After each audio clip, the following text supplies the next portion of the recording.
Hi students, welcome back to Political Science class.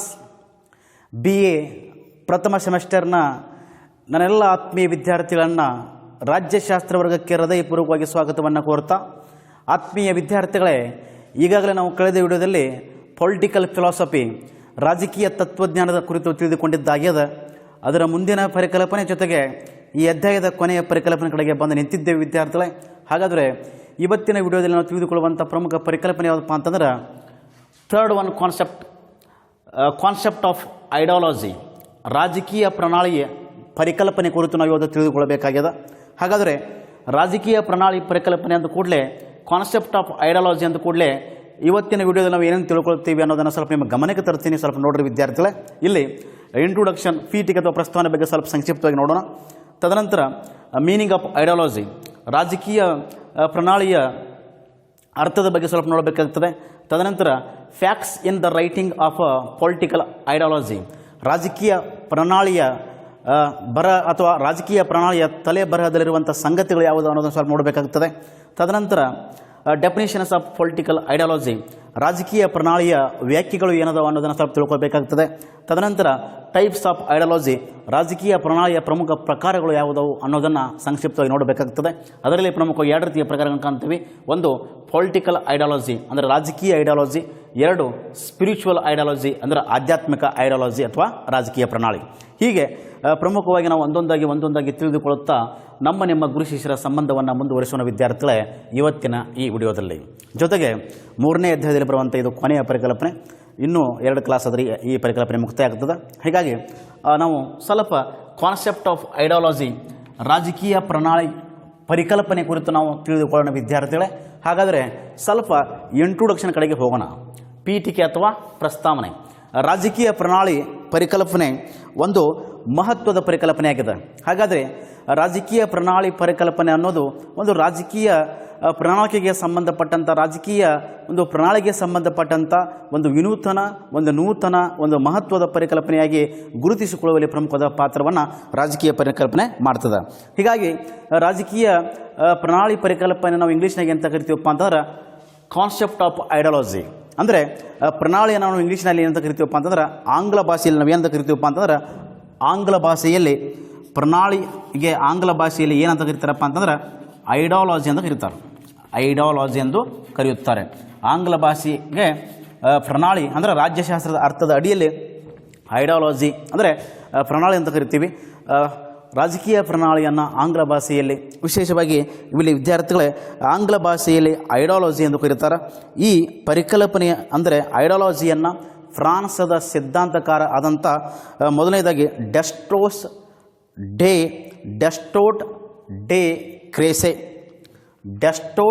ಡೆ ಟ್ರೇಸೆ ಅವರು, ಇಲ್ಲಿ ನೋಡ್ರಿ, ಡೆಸ್ಟೋಟ್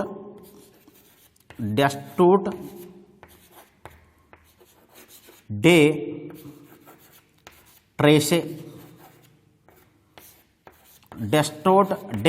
ಟ್ರೇಸೆ ಅನ್ನುವ ಒಬ್ಬ ಫ್ರಾನ್ಸ್ ರಾಜಕೀಯ ಸಿದ್ಧಾಂತಕಾರ ಈ ಪದವನ್ನು, ಐಡಿಯಾಲಜಿ ಎಂಬ ಪದವನ್ನು ಪ್ರಥಮ ಬಾರಿಗೆ ಯಾವಾಗ ಬಳಕೆ ಮಾಡ್ತಾರಪ್ಪ ಅಂತಂದ್ರೆ 1797 ಮೇ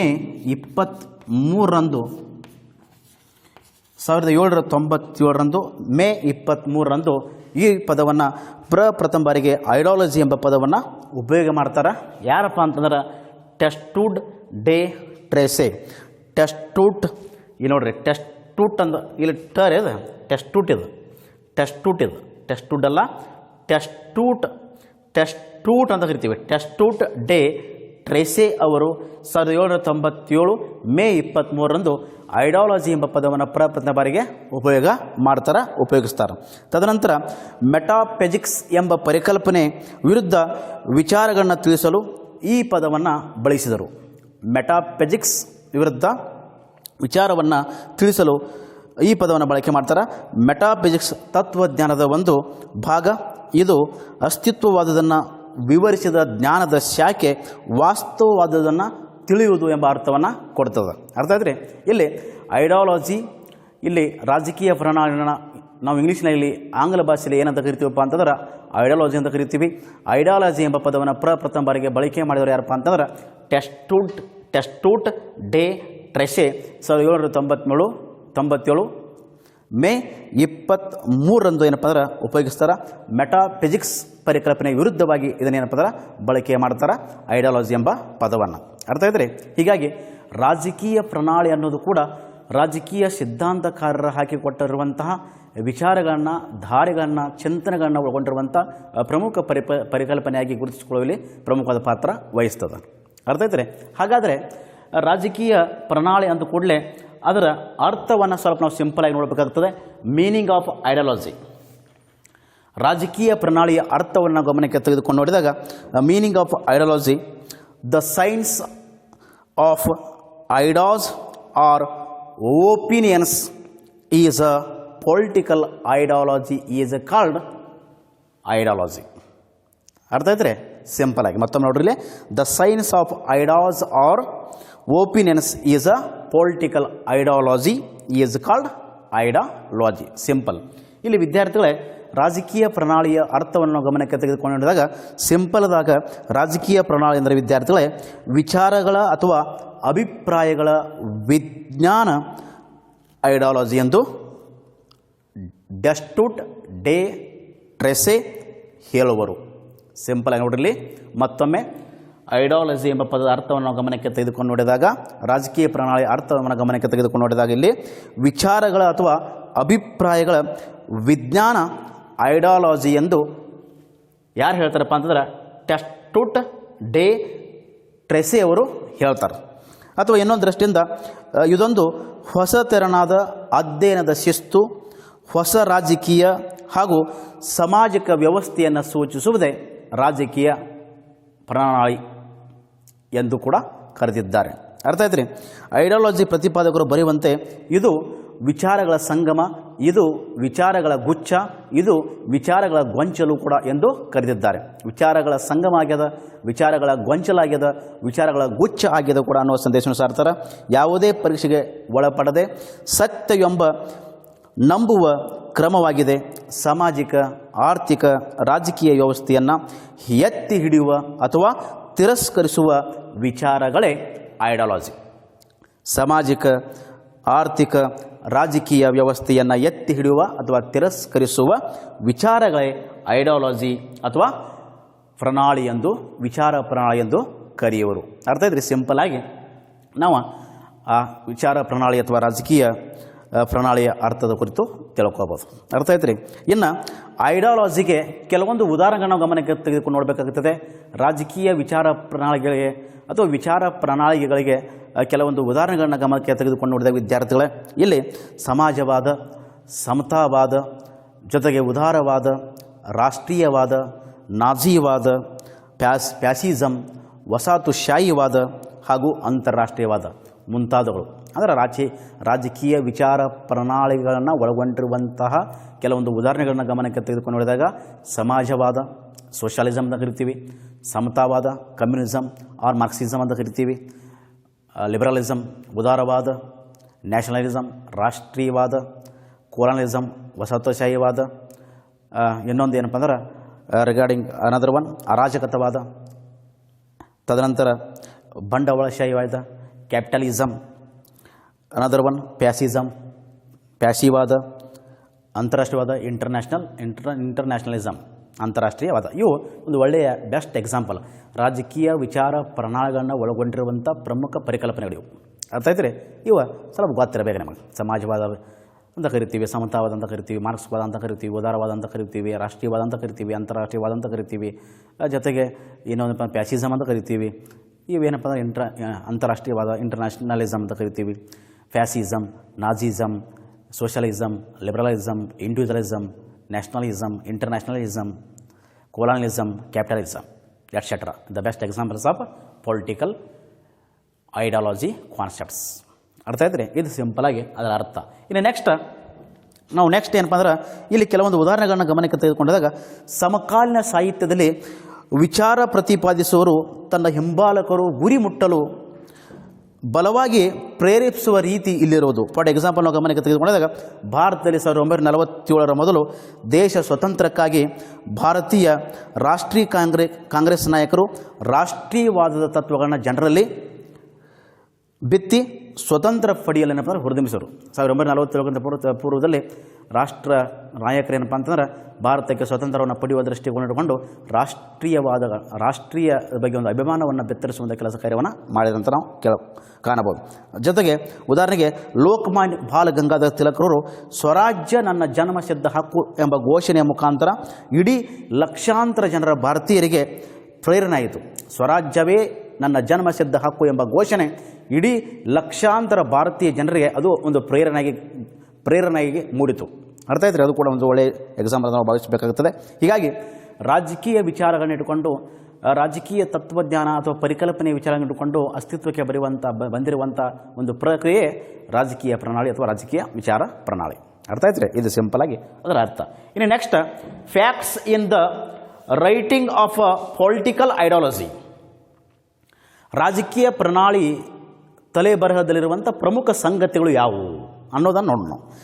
ರಾಜಕೀಯ ಪ್ರಣಾಳಿ ತಲೆ ಬರಹದಲ್ಲಿರುವಂಥ ಸಂಗತಿಗಳನ್ನ ಗಮನಕ್ಕೆ ತೆಗೆದುಕೊಂಡು ನೋಡಿದಾಗ ಇಲ್ಲಿ ಸಿಂಪಲ್ ಪಾಯಿಂಟ್ ಬಂದಿರ್ತಾವೆ. ಸಿಂಪಲ್ ಆಗಿ ನೋಡ್ಕೊಳ್ರಿ. First one, the ideas are confusing, ಅಂದರೆ ವಿಚಾರಗಳ ಸಂಗಮ ಅಂತ ಕರಿತೀವಿ. ದ ಐಡಿಯಾಸ್ ಆರ್ ಕನ್ಫ್ಯೂಸಿಂಗ್, ವಿಚಾರಗಳ ಸಂಗಮ ಅಂತ ಕರಿತೀವಿ. ಎರಡನೇದಾಗಿ ಇದೊಂದು ನಂಬಿಕೆ, ದಿಸ್ ಈಸ್ ಅ ಬಿಲೀಫ್ ಅಂತ ಕರಿತೀವಿ. ಉತ್ತಮ ಸಮಾಜದ ಅನ್ವೇಷಣೆ, the quest for a better society, the quest for a better society. ರಾಜಕೀಯ ಸಾಧನ, ಪೊಲಿಟಿಕಲ್ ಟೂಲ್ ಅಂತ ಕರಿತೀವಿ. ಇನ್ನೊಂದು ವಿಚಾರ ನೋಡಿದಾಗ ಬಂಧುಗಳೇ, ಇಲ್ಲಿ ವಿಮರ್ಶಾತ್ಮಕವಾಗಿ ಪರೀಕ್ಷೆ ಅಂತ ಬರ್ತದೆ. Critically tested. ಅನದರ್ ಒನ್, ರಾಜಕೀಯ ಸಿದ್ಧಾಂತದ ಸಾಧನ ಅಂತ ಕರಿತೀವಿ. ಆ್ಯನ್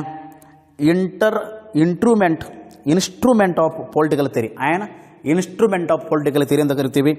ರಾಜಕೀಯ ಅಧಿಕಾರವನ್ನು ಪ್ರಶ್ನಿಸುವಿಕೆ, ಕ್ವಶನಿಂಗ್ ಅಥಾರಿಟಿ ಅಂತ ಬರ್ತದೆ. ತದನಂತರ ಇನ್ನೊಂದು ಉತ್ತಮ, ಜೊತೆಗೆ ಮನಸ್ಸು ವಿಚಾರಗಳ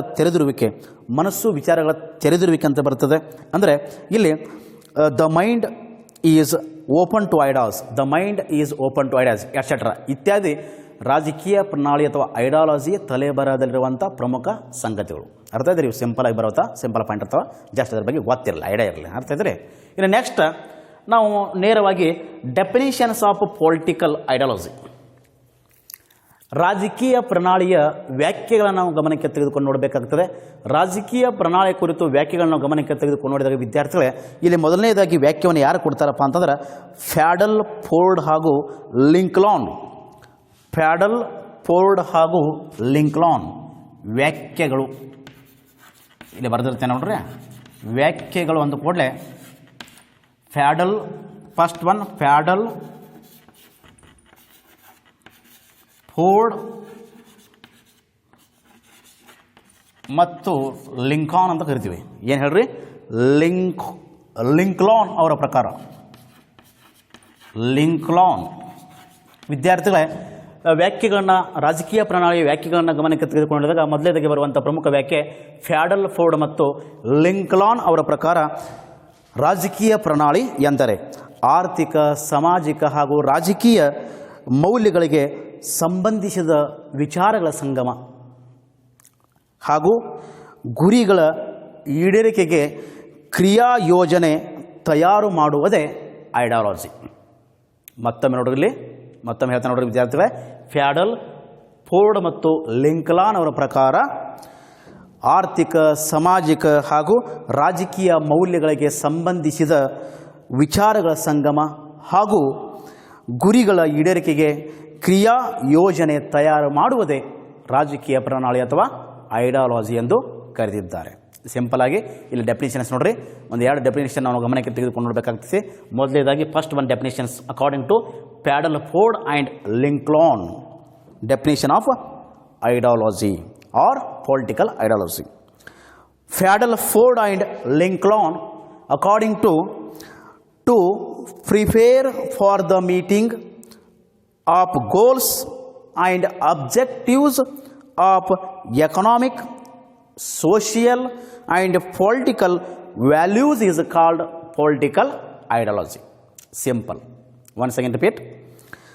To prepare for the meeting of goals and objectives of economic, social and political values is called ideology or political ideology, as regarding one of the most important political thinker, Padelford and Lincoln. ಇನ್ನು ಇನ್ನೊಂದು ವಾಕ್ಯವನ್ನು ನಾವು ಗಮನಕ್ಕೆ ತೆಗೆದುಕೊಂಡು ನೋಡಬೇಕಾಗ್ತದೆ ವಿದ್ಯಾರ್ಥಿಗಳು. ಎರಡನೇದಾಗಿ Richard V Sterling. Richard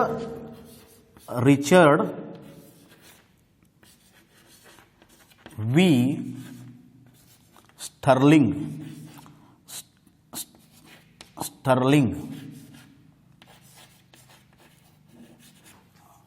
Richard V Sterling ಅಂತ ಕರಿತೀವಿ ನಾವು. ಸ್ಟರ್ಲಿಂಗ್ ಅಥವಾ ಹಿಂಗೂ ಬರಿಬೋದು, ಅಥವಾ ಹಿಂಗೂ ಬರೀರು. ಹೆಂಗಂದರೆ ಸ್ಟರ್ಲಿಂಗ್, ಹಿಂಗೂ ಬರೋ ನಡೆಯುತ್ತೆ. ಅರ್ಥ ಆಯ್ತು? ಸ್ಟರ್ಲಿಂಗ್ ಆರ್ ಹಿಂಗೂ. ಇಲ್ಲಿ ವಿದ್ಯಾರ್ಥಿಗಳು ಇನ್ನೊಂದು ವ್ಯಾಖ್ಯೆಯನ್ನು ನಾವು ಗಮನಕ್ಕೆ ತೆಗೆದುಕೊಂಡು ನೋಡಬೇಕಾಗ್ತದೆ.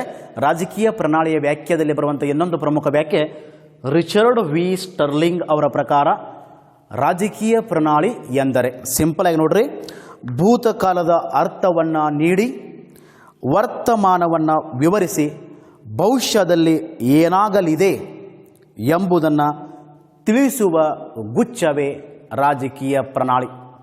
ಸಿಂಪಲ್ ಆಗಿ ಹೇಳ್ತಾರೆ ನೋಡ್ರಿ. ಮತ್ತೊಮ್ಮೆ ನೋಡ್ರಿ ವಿದ್ಯಾರ್ಥಿಗಳೇ, ಭೂತಕಾಲದ ಅರ್ಥವನ್ನು ನೀಡಿ ವರ್ತಮಾನವನ್ನು ವಿವರಿಸಿ ಭವಿಷ್ಯದಲ್ಲಿ ಏನಾಗಲಿದೆ ಎನ್ನುವ ಪ್ರಶ್ನಾರ್ಥಕ ಎಂಬುದನ್ನು ತಿಳಿಸುವ ವಿಚಾರಗಳ ಗುಚ್ಛವೇ ಅಥವಾ ಗೊಂಚಲವೇ ರಾಜಕೀಯ ಪ್ರಣಾಳಿ ಎಂದು ಕರೆದಿದ್ದಾರೆ ರಿಚರ್ಡ್ ವಿ ಸ್ಟರ್ಲಿಂಗ್ ರವರು. So another one, definitions of political ideology. So is according to Richard V. Stirling, according to the meaning of or definitions of political ideology. So Stirling V. Richard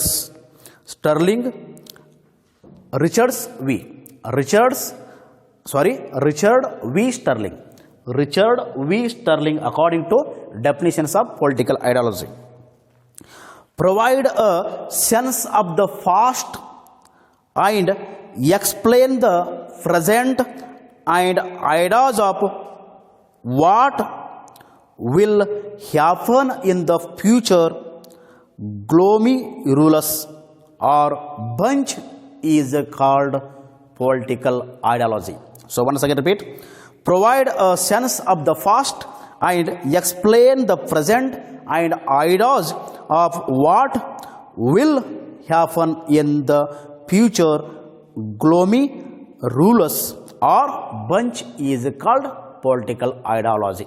simple. ಇವು ಎರಡು simple ನಾವು ವ್ಯಾಖ್ಯೆಗಳನ್ನು ತಿಳ್ಕೋಬಹುದು ರಾಜಕೀಯ ಪ್ರಣಾಳಿ ಅಥವಾ ರಾಜಕೀಯ ಪ್ರಣಾಳಿಯ ಪರಿಕಲ್ಪನೆಯ. ಇನ್ನು ನೆಕ್ಸ್ಟ್ ವಿದ್ಯಾರ್ಥಿಗಳೇ, ನಾವು ನೇರವಾಗಿ ಎಲ್ಲಿ ಹೋಗಬೇಕಾಗಿತ್ತಪ್ಪ ಅಂತಂದ್ರೆ ಟೈಪ್ಸ್ ಆಫ್ ಐಡಿಯಾಲಜಿ. ನಾವು ರಾಜಕೀಯ ಪ್ರಣಾಳಿಯಲ್ಲಿ ಪ್ರಮುಖವಾಗಿ ಎರಡು ರೀತಿಯ ಪ್ರಕಾರಗಳನ್ನು ಕಾಣ್ತೀವಿ. ಆ ಎರಡು ರೀತಿಯ ಪ್ರಕಾರಗಳನ್ನು ಗಮನಕ್ಕೆ ತೆಗೆದುಕೊಂಡು ನೋಡಬೇಕಾಗ್ತದೆ. ಮೊದಲನೇದಾಗಿ ಬರುವಂಥ ಪ್ರಕಾರ ಪೊಲಿಟಿಕಲ್ ಐಡಿಯಾಲಜಿ, ರಾಜಕೀಯ ಐಡಿಯಾಲಜಿ ಅಂತ ಕರಿತೀವಿ ಅಥವಾ ರಾಜಕೀಯ ಪ್ರಣಾಳಿ ಅಂತ ಕರಿತೀವಿ. ಎರಡನೇದಾಗಿ ಸ್ಪಿರಿಚುವಲ್ ಐಡಿಯಾಲಜಿ, ಆಧ್ಯಾತ್ಮಿಕ ಐಡಿಯಾಲಜಿ ಅಥವಾ ಆಧ್ಯಾತ್ಮಿಕ ಪ್ರಣಾಳಿ ಅಂತ ಕರಿತೀವಿ. ಹಾಗಾದರೆ ಅದರ ಬಗ್ಗೆ ಸ್ವಲ್ಪ ಸಿಂಪಲ್ ಆಗಿ ಮಾಹಿತಿ ಏನೈತೆ ಅನ್ನೋದನ್ನು ನೋಡೋಣ. ಇಲ್ಲಿ ಟೈಪ್ಸ್ ಆಫ್ ಐಡಿಯಾಲಜಿ ಅಂತ ಕೂಡಲೇ ರಾಜಕೀಯ ಪ್ರಣಾಳಿಯ ಪ್ರಕಾರಗಳನ್ನ ಗಮನಕ್ಕೆ ತೆಗೆದುಕೊಂಡು ನೋಡಿದಾಗ ಮೊದಲನೇದಾಗಿ ಬರುವಂಥ ಪ್ರಣಾಳಿಯ ಪ್ರಕಾರ ಯಾವುದಪ್ಪ ಅಂತಂದ್ರೆ ಪೊಲಿಟಿಕಲ್ ಐಡಿಯಾಲಜಿ, ರಾಜಕೀಯ ಐಡಿಯಾಲಜಿ ಅಥವಾ ರಾಜಕೀಯ ಪ್ರಣಾಳಿ. ಹಾಗಾದರೆ ಅದರ ಬಗ್ಗೆ ಸ್ವಲ್ಪ ನಾವು ಸಿಂಪಲ್ ಆಗಿ ನೋಡಬೇಕಾಗ್ತದೆ ವಿದ್ಯಾರ್ಥಿಗಳೇ. ಇಲ್ಲಿ ರಾಜಕೀಯ ಐಡಿಯಾಲಜಿ ಅಥವಾ ಪ್ರಣಾಳಿ ಅಂದ ಕೂಡಲೇ ಏನನ್ನೋದನ್ನು ಸ್ವಲ್ಪ ನೋಡಬೇಕಾಗ್ತದೆ. ರಾಜಕೀಯ ಐಡಿಯಾಲಜಿಗೆ ಎರಡು ಮುಖಗಳಿವೆ. ಒಂದು ಗುರಿ, ಅಂದರೆ ಸಮಾಜ ಹೇಗೆ ಕಾರ್ಯ ಮಾಡಬೇಕು ಅಥವಾ ಸಮಾಜ ರಚನೆ ಹೇಗೆ ಅನ್ನೋದನ್ನು ತಿಳಿಸಿಕೊಡುವುದೇ ರಾಜಕೀಯ ಪ್ರಣಾಳಿ. ಅಥವಾ ಇನ್ನೊಂದು ದೃಷ್ಟಿಯಿಂದ ನೋಡ್ಬೋದು, ಒಂದು ಆದರ್ಶ ವ್ಯವಸ್ಥೆಯನ್ನು ರಚಿಸುವುದೇ ರಾಜಕೀಯ ಪ್ರಣಾಳಿ ಅಥವಾ ರಾಜಕೀಯ ಐಡಿಯಾಲಜಿದ ಪ್ರಮುಖ ಮೂಲ ಉದ್ದೇಶ ಆಗ್ಯದ. ಅರ್ಥ ಆಯ್ತು ರೀ. ಇನ್ನು ಎರಡನೇದಾಗಿ ಬರುವಂಥ ಪ್ರಮುಖ ಅಂಶ ಯಾವುದಪ್ಪ ಅಂತಂದ್ರೆ ಸ್ಪಿರಿಚುವಲ್ ಐಡಿಯಾಲಜಿ ಅಂತ ಕರಿತೀವಿ, ಆಧ್ಯಾತ್ಮಿಕ ಐಡಿಯಾಲಜಿ ಅಥವಾ ಆಧ್ಯಾತ್ಮಿಕ ಪ್ರಣಾಳಿ. ಇದು ಸತ್ಯವನ್ನು ಆವಿಷ್ಕಾರ ಮಾಡುವುದು ಜೊತೆಗೆ ಸತ್ಯದ ಸ್ವರೂಪವನ್ನು ಅರಿಯುವುದು. ಸತ್ಯವನ್ನು ಆವಿಷ್ಕಾರ ಮಾಡುವುದು ಮತ್ತು ಸತ್ಯದ ಸ್ವರೂಪವನ್ನು ಅರಿಯುವುದೇ ಆಧ್ಯಾತ್ಮಿಕ ಐಡಿಯಾಲಜಿ ಆಗ್ಯದ, ಆಧ್ಯಾತ್ಮಿಕ ಪ್ರಣಾಳಿ ಆಗ್ಯದ. ಹಾಗಾದರೆ ಉದಾಹರಣೆಗೆ ನಂಬಿಕೆ ವಿರುದ್ಧ ವಿವೇಚನೆ ಆಗಬಹುದು, ವಿಜ್ಞಾನದ ಸಾಧನಗಳ ಸಹಾಯದಿಂದ ಸತ್ಯದ ತೀರ್ಮಾನಕ್ಕೆ ಬರುವುದು. ರಾಜಕೀಯ ಐಡಿಯಾಲಜಿಗಳಿಗೆ ಉದಾಹರಣೆಗಳನ್ನ ಗಮನಕ್ಕೆ ತೆಗೆದುಕೊಂಡು ನೋಡಬೇಕಾಗ್ತದೆ. ಇಲ್ಲಿ ರಾಜಕೀಯ ಐಡಿಯಾಲಜಿಗೆ ಉದಾಹರಣೆಗಳನ್ನ ಗಮನಕ್ಕೆ ತೆಗೆದುಕೊಂಡು ನೋಡಿದಾಗ ಇಲ್ಲಿ ಪ್ರಮುಖವಾಗಿ ವಿದ್ಯಾರ್ಥಿಗಳೇ political ideology the best examples of political ideology. ಇಲ್ಲಿ ನೋಡ್ರಿ, ಇದಕ್ಕೆ ಉದಾಹರಣೆ ನೋಡ್ರಿ, political ideology the best examples of political ideology. ರಾಜಕೀಯ ಐಡಿಯಾಲಜಿಗೆ ಅಥವಾ ರಾಜಕೀಯ ಪ್ರಣಾಳಿಗೆ ಇರುವಂಥ ಪ್ರಮುಖ ಉದಾಹರಣೆಗಳನ್ನ ಗಮನಕ್ಕೆ ತೆಗೆದುಕೊಂಡು ನೋಡಿದಾಗ ವಿದ್ಯಾರ್ಥಿಗಳೇ ಇಲ್ಲಿ ಫಸ್ಟ್ ಒನ್ ಕ್ಲಾಸಿಕಲ್ ಲಿಬರಲಿಸಮ್. ಇಂಗ್ಲೀಷ್ನಾಗ ಕೂಡ ಸೇಮ, ಕನ್ನಡ ಕೂಡ ಸೇಮರೇ. ಕ್ಲಾಸಿಕಲ್ ಲಿಬರಲಿಸಮ್, ಕ್ಲಾಸಿಕಲ್ ಲಿಬರಲಿಸಮ್ ಬೇಕಾದ್ರೆ ಇಲ್ಲಿ ಬರೆದಿದ್ದೆ ನೋಡ್ರಿ. ಪೊಲಿಟಿಕಲ್ ಐಡಿಯಾಲಜಿಗೆ example, political ideology, political ideology example, ideology examples. ಇಲ್ಲಿ ಫಸ್ಟ್ ಒನ್ ಏನಪ್ಪ ಅಂದ್ರೆ ಕ್ಲಾಸಿಕಲ್ ಐಡಿಯಾಲಜಿ. ಸಿಂಪಲ್ ಆಗಿ ನೋಡ್ರೆ, ಕ್ಲಾಸಿಕಲ್ ಐಡಿಯಾಲಜಿ ಸಿಂಪಲ್ ಬರ್ತೈತೆ. ಅಂದರೆ ideology. First one classical ideology. Classical ideology ಅಂದರೆ ಕ್ಲಾಸಿಕಲ್ ಪ್ರಮುಖವಾಗಿ ಬರುವಂಥ ಲಿಬರಲಿಸಮ್ ಅಂತ ಕರಿತೀವಿ. ಕ್ಲಾಸಿಕಲ್ ಲಿಬರಲಿಸಮ್ ಇಲ್ಲಿ ಮಾಡ್ಕೊರಿ. ಕ್ಲಾಸಿಕಲ್ ಲಿಬರಲಿಸಮ್ ಅರ್ಥ ಆಯ್ತು ರೀ. ಕ್ಲಾಸಿಕಲ್ ಲಿಬರಲಿಸಮ್ ಅಂದ ಕೂಡಲೇ ಇದು ಬಂಡವಾಳಶಾಹಿ ಪರವಾದುದು. ಮಿತ ಸರ್ಕಾರ, ರಾಜಕೀಯ ಸ್ವಾತಂತ್ರ್ಯ, ನಾಗರಿಕ ಸ್ವಾತಂತ್ರ್ಯಗಳು ಮತ್ತು ಆರ್ಥಿಕ ನೀತಿ ಇದರ ಪ್ರಮುಖ ಅಂಶಗಳಾಗಿವೆ. ಅರ್ಥ ಆಯ್ತು ರೀ, ಕ್ಲಾಸಿಕಲ್ ಲಿಬರಲಿಸಮ್. ಇನ್ನು ಸೆಕೆಂಡ್ ಒನ್ ಸೋಷಿಯಲ್ ಡೆಮೋಕ್ರಸಿ ಅಂತ ಕರಿತೀವಿ. ಇದು ಫಸ್ಟ್ ಒನ್ ರೀ. ಇನ್ನು ಎರಡನೇದ ಸೋಷಿಯಲ್ ಡೆಮೋಕ್ರಸಿ, ಸೋಷಿಯಲ್ ಡೆಮೋಕ್ರಸಿ ಅಂತ ಕರಿತೀವಿ. ಸೋಷಿಯಲ್ ಡೆಮೋಕ್ರಸಿ ಸಾಮಾಜಿಕ ಪ್ರಜಾಪ್ರಭುತ್ವ ಅಂದ್ರೆ ಬಂಡವಾಳಶಾಹಿ ವ್ಯವಸ್ಥೆಯಿಂದ ಸಮಾಜವಾದಕ್ಕೆ ಸಹಜವಾಗಿ ಶಾಂತಿಯುತ ಬದಲಾವಣೆ ತರುವುದೇ ಸಾಮಾಜಿಕ ಪ್ರಜಾಪ್ರಭುತ್ವ. ಇನ್ನು ನೆಕ್ಸ್ಟ್ ಸಮತಾವಾದ ಅಂತ ಕರಿತೀವಿ. ಸಮತಾವಾದ ಅಂದರೆ ವಿದ್ಯಾರ್ಥಿಗಳ ಇಲ್ಲಿ ಮಾರ್ಕ್ಸಿಸಮ್ ಅಂತ ಕರಿತೀವಿ. ಅದಕ್ಕೆ ಮಾರ್ಕ್ಸಿಸಮ್ ಜಸ್ಟ್ ನೀವು ತಿಳ್ಕೊರಿ ಅಷ್ಟ, ಮಾರ್ಕ್ಸಿಸಮ್ ಅಂತ ಕರಿತೀವಿ. Third one Marxism. ಇದು ವರ್ಗರಹಿತ ಸಮಾಜ ನಿರ್ಮಾಣ ಮಾಡುವುದೇ ಇದರ ಮೂಲ ಉದ್ದೇಶ ಆಗಿದೆ. Classless society, the create the classless society is most important intention of Marxism. Third one ಇಲ್ಲಿ ಜಸ್ಟ್ ಮಾರ್ಕ್ಸಿಸಮ್ ಅಟ್ ಹಿಂಗೆ ಮಾಡಿರ್ತೇನೆ ರೀ. ಮಾರ್ಕ್ಸಿಸಮ್ ಜಸ್ಟ್ ಇಟ್ಟ ಮಾಡಿರ್ತೇನೆ ರೀ ಮಾರ್ಕ್ಸಿಸಮ್. ಥರ್ಡ್ ಒನ್ ಇದು ವರ್ಗರಹಿತ ಸಮಾಜವನ್ನು ನಿರ್ಮಾಣ ಮಾಡೋದು, ವರ್ಗರಹಿತ ಸಮಾಜವನ್ನು ಕಟ್ಟೋದೇ ಇದರ ಮೂಲ ಉದ್ದೇಶ ಆಗಿದೆ. ಇನ್ನು ನೆಕ್ಸ್ಟ್ ಲೆನಿನಿಸಮ್ ಅಂತ ಕರಿತೀವಿ.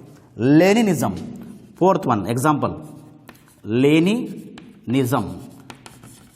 ಲೆನಿನಿಸಮ್ ಹಾಗಾದರೆ ಲೆನಿನಿಸಮ್ ಇದರ ಪಾತ್ರ ಏನಾಯ್ತಪ್ಪ? ಇದು ಕಾರ್ಮಿಕರ ಸರ್ವಾಧಿಕಾರವನ್ನು ಎತ್ತಿ ಹಿಡಿಯುವಂಥ ಪ್ರಮುಖ ಕಾರ್ಯವನ್ನು ಮಾಡ್ತಿತ್ತು. ಕಾರ್ಮಿಕರ ಸರ್ವಾಧಿಕಾರವನ್ನು ಎತ್ತಿ ಹಿಡಿಯುವುದೇ ಇದರ ಮೂಲ ಉದ್ದೇಶ, ಮೂಲ ಗುರಿಯಾಗಿದೆ ಅಂತ ನಾವು ತಿಳ್ಕೊಬೇಕಾಗ್ತದೆ. ಇನ್ನು ನೆಕ್ಸ್ಟ್ ಸ್ಟಾಲಿನಿಸಮ್. ಸ್ಟಾಲಿನಿಸಮ್ ಐದನೇದಾಗಿ ಸ್ಟಾಲಿನಿಸಮ್. ಹಾಗಾದರೆ ಸ್ಟಾಲಿನಿಸಮ್ನ ಮೂಲ ಉದ್ದೇಶ ಮೂಲ ಗುರಿ ಏನಾಗಿತ್ತಪ್ಪ ಅಂತಂದ್ರೆ ಓರ್ವ ವ್ಯಕ್ತಿಯಲ್ಲಿ ರಾಜ್ಯದ ಎಲ್ಲ ಅಧಿಕಾರಗಳು ಇರುವುದು ಅನ್ನೋದನ್ನು ಸಾರ್ತೈತೆ. ಓರ್ವ ವ್ಯಕ್ತಿಯಲ್ಲಿ ರಾಜ್ಯದ ಎಲ್ಲ ಅಧಿಕಾರಗಳು ಇರುವುದು ಅನ್ನೋದನ್ನು ತಿಳಿಸಿಕೊಡ್ತದ ಸ್ಟಾಲಿನಿಸಮ್. ಇನ್ನೊಂದು last one Maoism. Last one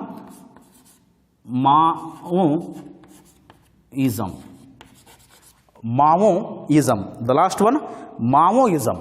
ಇದೇನು ಹೇಳಿಕೊಡೋದಪ್ಪ ಅಂತಂದ್ರೆ ರೈತರು ಅವರ ಕೈಗೆ ಅಧಿಕಾರ ನೀಡುವುದು. ರೈತರ ಕೈಯಲ್ಲಿ ಮುಖ್ಯವಾಗಿ ಅಧಿಕಾರವನ್ನು ನೀಡುವುದೇ ಮಾವೋಯಿಸಮ್ನ ವಾದ ಅಥವಾ ಪ್ರತಿವಾದ ಆಗಿದೆ. ಇವೆಲ್ಲ ಐಡಿಯಾಲಜಿಗಳು. ಇವು ಯಾವ ಐಡಿಯಾಲಜಿಗಳಿರುವ? ಪೊಲಿಟಿಕಲ್ ಐಡಿಯಾಲಜಿಗಳು. ಪೊಲಿಟಿಕಲ್ ಐಡಿಯಾಲಜಿಗೆ ಒಂದು ಒಳ್ಳೆಯ ಎಕ್ಸಾಂಪಲ್ ಇಲ್ಲಿ ನೋಡಿರಿ. ಪೊಲಿಟಿಕಲ್ ಐಡಿಯಾಲಜಿಗೆ ಎಕ್ಸಾಂಪಲ್ಸ್ ಇವು. ಅರ್ಥ ಆಯ್ತು ರೀ. ಪೊಲಿಟಿಕಲ್ ರಾಜಕೀಯ ಪ್ರಣಾಳಿಗೆ ಒಂದು ಅತ್ಯುತ್ತಮ ಉದಾಹರಣೆಗಳು ಇವು ಗೊತ್ತಿರಬೇಕು ವಿದ್ಯಾರ್ಥಿಗಳ ಬಗ್ಗೆ. ಅರ್ಥ ಆಯ್ತು ರೀ. ಅಲ್ಲಿ classical liberalism, social democracy, Marxism, ಲೆನಿನಿಸಮ್, ಸ್ಟಾಲಿನಿಸಮ್, ಮಾವೋಯಿಸಮ್ ಇವು ಬೆಸ್ಟ್ ಎಕ್ಸಾಂಪಲ್ ಪೊಲಿಟಿಕಲ್ ಐಡಿಯಾಲಜಿ. ಅರ್ಥ ಆಯ್ತು ರೀ. ನಾವು ಇಷ್ಟು ಪ್ರಮುಖ ವಿದ್ಯಾರ್ಥಿಗಳು ಎರಡು ಟೈಪ್ಸ್ ಆಫ್ ಐಡಿಯಾಲಜಿ ಅಂದರೆ ಪ್ರಮುಖವಾಗಿ ರಾಜಕೀಯ ಪ್ರಣಾಳಿ ಪರಿಕಲ್ಪನೆಯಲ್ಲಿ ಬರುವಂಥ ಪ್ರಮುಖ ಎರಡು ಪ್ರಕಾರಗಳು ಅಂದರೆ ಪ್ರಮುಖವಾಗಿ ಎರಡು ರೀತಿಯ ರಾಜಕೀಯ ಪ್ರಣಾಳಿಯ ಪ್ರಕಾರಗಳು. ಒಂದು ರಾಜಕೀಯ ಐಡಿಯಾಲಜಿ, ಇನ್ನೊಂದು ಸ್ಪಿರಿಚುವಲ್ ಆಧ್ಯಾತ್ಮಿಕ ಐಡಿಯಾಲಜಿ. ಇವು ಪ್ರಮುಖ ಎರಡು ರೀತಿಯ ಪ್ರಕಾರಗಳ ಬಗ್ಗೆ ನಾವು ತಿಳ್ಕೊಬೋದು. ಇಷ್ಟು ನಾವು ಇವತ್ತಿನ ವಿಡಿಯೋದಲ್ಲಿ ತಿಳ್ಕೊಬೋದು ವಿದ್ಯಾರ್ಥಿಗಳೇ. ಕಾನ್ಸೆಪ್ಟ್ ಆಫ್ ಐಡಿಯಾಲಜಿ, ರಾಜಕೀಯ ಪ್ರಣಾಳಿಯ ಪರಿಕಲ್ಪನೆ ಬಗ್ಗೆ ತಿಳ್ಕೊಬೋದು.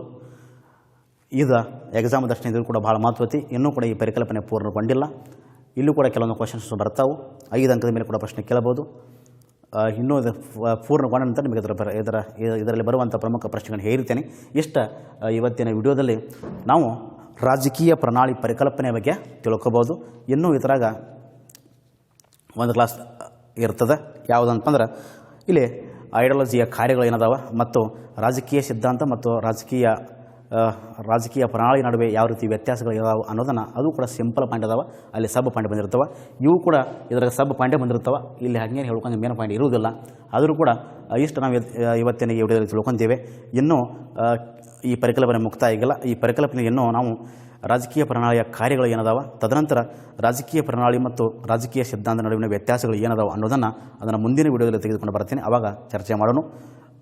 ಅವು ಕೂಡ ಸಿಂಪಲ್ ಪಾಯಿಂಟ್ ಬರುತ್ತೆ. ಅವುಗಳನ್ನ ನೆಕ್ಸ್ಟ್ ಮುಂದಿನ ವಿಡಿಯೋದಲ್ಲಿ ತೆಗೆದುಕೊಂಡು ಬರುತ್ತೇನೆ. ಅಲ್ಲಿವರೆಗೆ ತಮ್ಮೆಲ್ಲರಿಗೂ ನಮಸ್ಕಾರಗಳು. Thank you.